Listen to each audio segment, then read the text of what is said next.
wiecie co, ale on się trzęsie.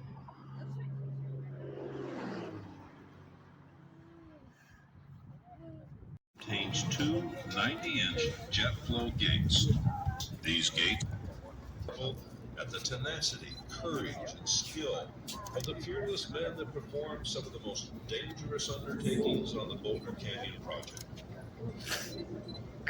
These brave characters, called high scalers, swung from the top of the canyon walls by a single rope on a bosun's chair, drilling, blasting, chipping away at the rock. They work the walls to their solid foundation to prevent the natural